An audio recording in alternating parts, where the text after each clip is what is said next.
Everyone, this is Sanjay. Daily analysis की और एक वीडियो में आपका स्वागत है। जैसे कि हमने यहाँ पे देखा था, लास्ट संडे से ही मैंने एक एनालिसिस करके बताया था कि वीकली का कैंडल अगर देखोगे निफ्टी बैंक का, तो यहाँ पे अभी एक फॉलोअप हमें मिल सकता है और जो हमारा इमीडिएट टारगेट हो सकता है 54,500 तक का हो सकता है। तो आज के दिन के अंदर अगर देखोगे तो आज की कैंडल का हाई यहाँ पे आपको देखने को मिलेगा, यहाँ पे आपको हाई देखने को मिलेगा 54,467। तो अराउंड 54,500 तक का हमें जो इमीडिएट टारगेट था वो अभी हमें मिल चुका है। तो अभी यहाँ पे देखेंगे कि कल के दिन के लिए हम क्या क्या पॉसिबिलिटीज़ हो सकती है और आने वाले टाइम में हम क्या देख सकते हैं। तो यहाँ पे अगर देखोगे तो आज के दिन के अंदर यहाँ पे प्राइस एक्शन पे क्या हुआ, जब तक मैंने बोला था कि इस रेंज के बाहर नहीं निकलता तब तक हम यहाँ पे ट्रेड नहीं करेंगे।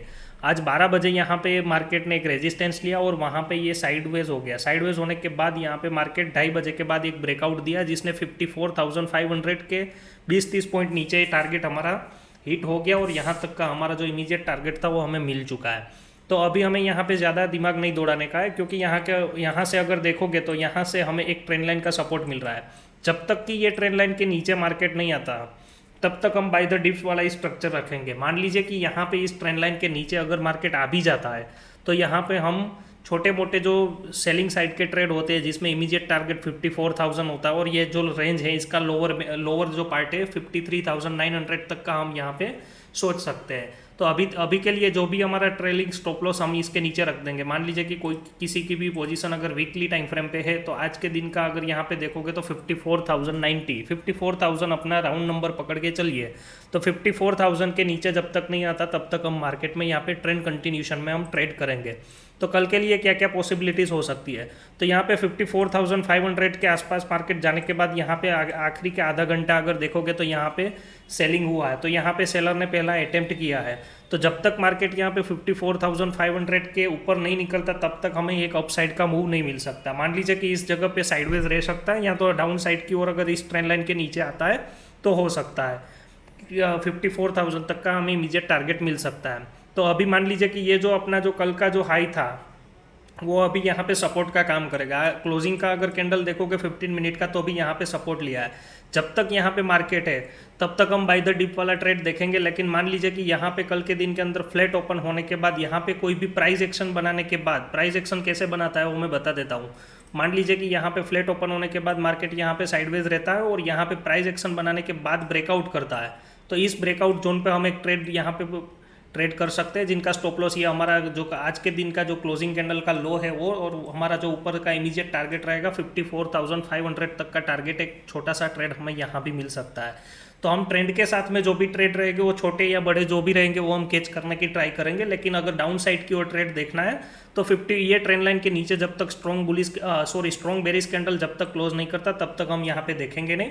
और 54,000 के नीचे अगर पहला टारगेट हमारा 54,000 रहेगा और इनके नीचे आता है तो भी 53,900 वाला ये जो रेंज का लोअर पार्ट है वहाँ तक का टारगेट हम डाउन साइड की ओर देख सकते हैं। और मान लीजिए कि इसी रेंज के अंदर मान लीजिए 54,400 से लेके 54,200 ये अभी एक रेंज बन चुकी है। इसी रेंज के अंदर अगर मार्केट रहता है तो यहाँ पे हमें बड़ा ट्रेड की मोमेंटम की यहाँ पे बड़ा एक ट्रेड मिलेगा ऐसा हम सोच नहीं सकते, क्योंकि मार्केट अगर देखोगे तो धीरे धीरे करके ऊपर आ रहा है और यहाँ पे सारे टारगेट यहाँ पे हिट हो चुके हैं। तो मार्केट यहाँ पे टाइम स्पेंड कर सकता है।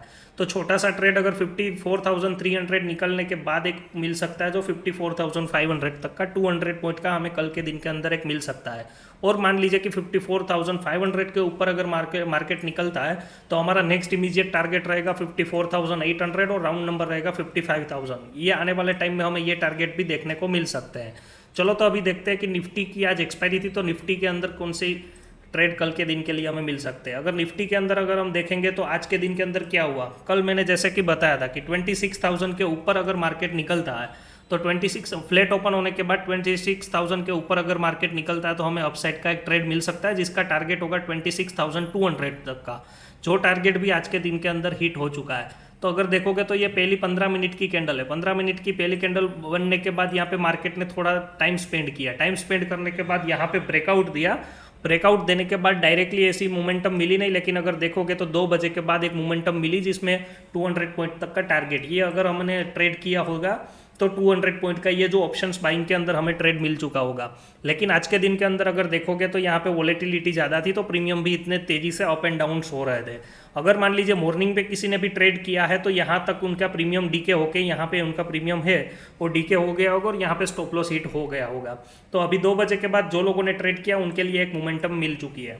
अभी हमारे लिए देखेंगे तो निफ्टी के अंदर भी कल के लिए क्या क्या ट्रेड हो सकता है। तो निफ्टी के लिए भी हमारा जो भी अब ये रेजिस्टेंस था 26,000, वो अभी हमारा सपोर्ट का काम करेगा। तो आने वाले टाइम में हमें 26,400 से लेकर 26,500 तक के टारगेट देखने को मिल सकते हैं। और मान लीजिए कि मार्केट कल फ्लैट ओपन होता है, फ्लैट ओपन होने के बाद इसी रेंज पे होने के बाद अगर 26,300 का अगर लेवल निकलता है तो 26,400 से लेकर 500 तक के टारगेट हमें देखने को मिल सकते हैं। लेकिन यहाँ पे ज़्यादा उम्मीद कल का दिन के अंदर नहीं है, उसका रीज़न मैं बता देता हूँ। यहाँ पे मार्केट में क्या हुआ कि एक दिन मार्केट ने मोमेंटम दिया, यहाँ पे 3 दिन एक रेंज बनाया 1 2 3। अगर ये 3 दिन की कैंडल देखोगे तो ये रेंज बनाने के बाद एक ब्रेकआउट दिया है। तो अगर यहाँ पे मार्केट कल के दिन के अंदर अगर यहाँ पे साइडवेज रहता है और अगर ब्रेक वापस से कंटिन्यूएशन में जाता है तो बढ़िया हमारे लिए 26,500 तक के टारगेट हमारे लिए इमीडिएट टारगेट हो सकता है और उसे हेल्दी माना जाएगा। अगर मान लीजिए कि यहाँ पे डायरेक्टली गैप अप ओपन होता है तो गैप अप होने के बाद हमें यहाँ पे अब वेट करना पड़ेगा, क्योंकि यहाँ पे अब गैप अप होने के बाद हम चेज नहीं कर सकते, क्योंकि रिस्क रिवॉर्ड में अब ये ट्रेड बैठेगा नहीं। तो अभी चलो देख लेते हैं फिन निफ्टी के अंदर क्या क्या हो सकता है। फिन निफ्टी के अंदर जैसे कि हमने बताया था कि 25,000 का अगर राउंड नंबर निकलता है तो 25,200 तक का टारगेट मिल सकता है। तो आज के दिन का हाई अगर देखोगे तो 25,200 तक का हाई है, वही टारगेट हमें आज के दिन के अंदर मिल गया है। अभी यहाँ पे और देखोगे तो यहाँ पे भी पॉसिबिलिटीज़ यही है कि 25,500 तक का जो नेक्स्ट इमीडिएट टारगेट है वो हमें आने वाले टाइम के अंदर देखने को मिल सकता है। तो अभी यहाँ पे 25,000 के नीचे जब तक नहीं आता तब तक फिन निफ्टी में भी हमारा ट्रेड बाय द डिप वाला ही ट्रेड रहेगा। तो मोमेंटम मार्केट में अभी बना रहा है, तो हमें यहाँ पे ज़्यादा दिमाग लगाने की ज़रूरत नहीं है। जो भी मार्केट में डीप मिलेगा और डीप में जो भी हमें बुलिश पैटर्न मिलेगा, यहाँ भी कोई भी यहाँ से हमें बाय द डीप में जो भी सेटअप मिलेगा उस हिसाब से हम ट्रेड करेंगे आने वाले टाइम में। जब तक मार्केट में जो उनके जो मेजर लेवल है 26,000 निफ्टी के अंदर और 54,000 बैंक निफ्टी के अंदर और फिन निफ्टी के अंदर 25,000, जब तक ये लेवल के नीचे मार्केट नहीं आता है तब तक यहाँ पे हम शॉर्ट साइड का ट्रेड देखेंगे नहीं, क्योंकि ट्रेंड के साथ ही हम कंटिन्यू करेंगे। चलो तो मिलते हैं फिर नेक्स्ट वीडियो में, अभी के लिए इतना ही। थैंक यू, जय श्री कृष्णा।